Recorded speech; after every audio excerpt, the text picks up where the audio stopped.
Nous revoici sur la création de l'affiche du visuel InDesign.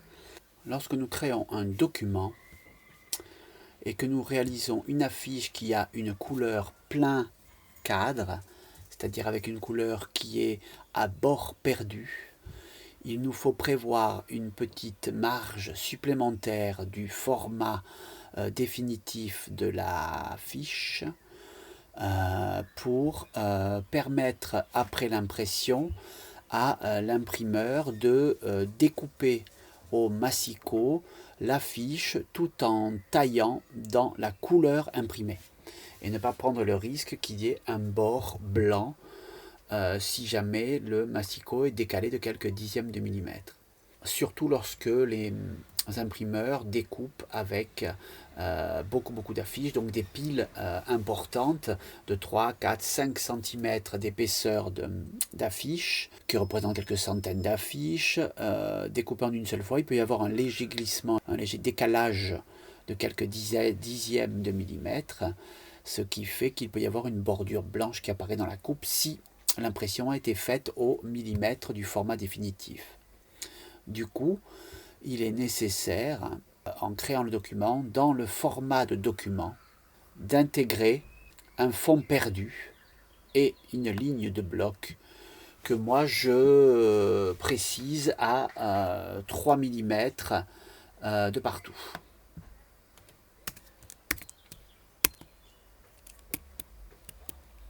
Et voici, la ligne de bloc peut, elle, rester à 2 mm.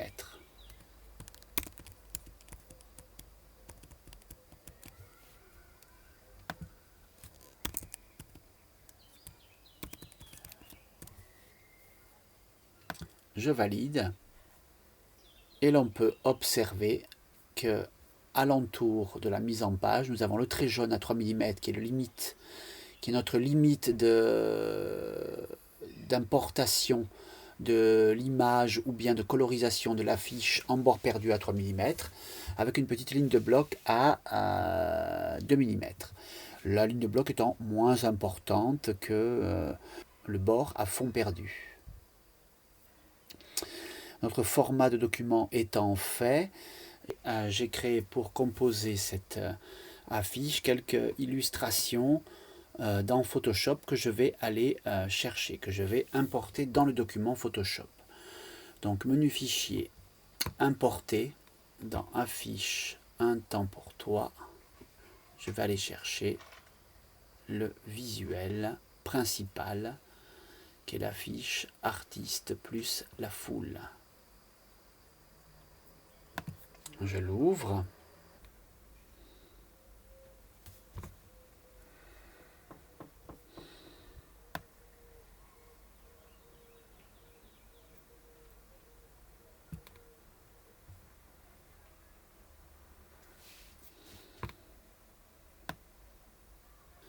Et voici que le visuel est ajusté à la page du format de mon affiche. Je vais donc bien enregistrer l'affiche en INDD, en .InDesign, pour sauvegarder mon travail.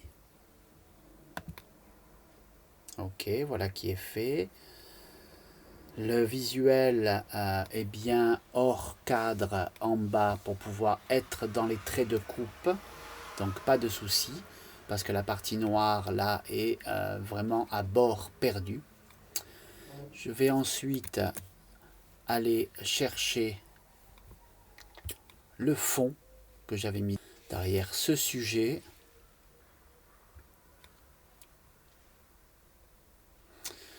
Menu fichier importer et je vais aller chercher mon affiche fond people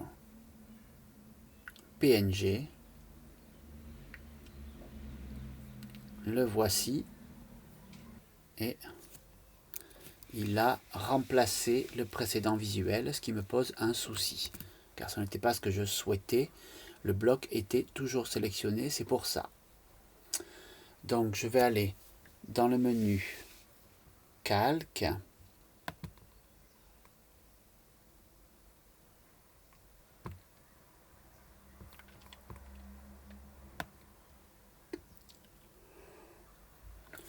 Calque 1, visuel, artiste. Ok, donc vous pouvez remarquer que ce visuel a été détouré et se trouve sur fond blanc pour pouvoir travailler sur un arrière-plan, un fond, et de pouvoir intégrer mon visuel logo, mon illustration logo par-dessus. Je crée un nouveau calque, le calque 2, dans lequel je vais inscrire fond people, qui sera de couleur rouge pour le différencier.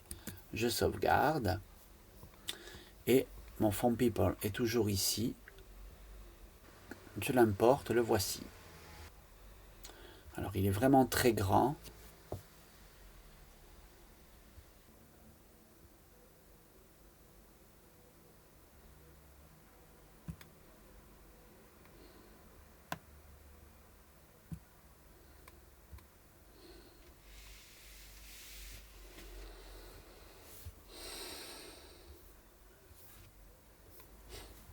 Voilà que le document est ajusté pour la page, pour les sujets qui composent mon affiche. Je remarque que dans la mise en page, mon document est à la 7e page. Je vais donc simplifier et revenir plus qu'à une seule page parce que c'est compliqué de gérer une affiche sur plusieurs pages.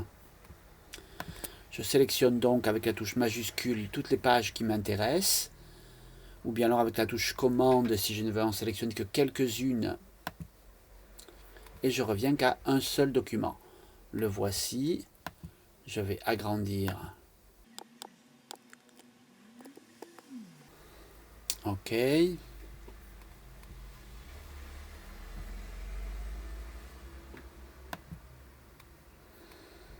Je sélectionne mon fond People.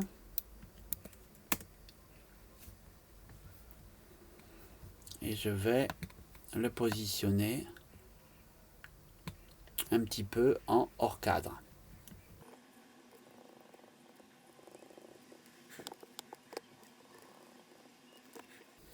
Je vais mettre mon fond en arrière-plan, donc en bas de la succession des calques, pour le faire apparaître derrière mon sujet principal. Le voici. Très bien. Très très bien. On peut observer qu'il dépasse à bord perdu du format de mon affiche définitive. Donc il sera massicoté, il aura de la matière pour être massicoté. Peut-être qu'il en manquerait un petit peu ici. Voilà. Et voici que l'affiche est ajustée. Je sauvegarde. Je crée un nouveau calque que je vais placer tout de suite au-dessus des autres, que je vais appeler logo titre. Dans le menu fichier à nouveau, importer, commande D, un document qui s'appelle affiche un logo texte transparent PNG.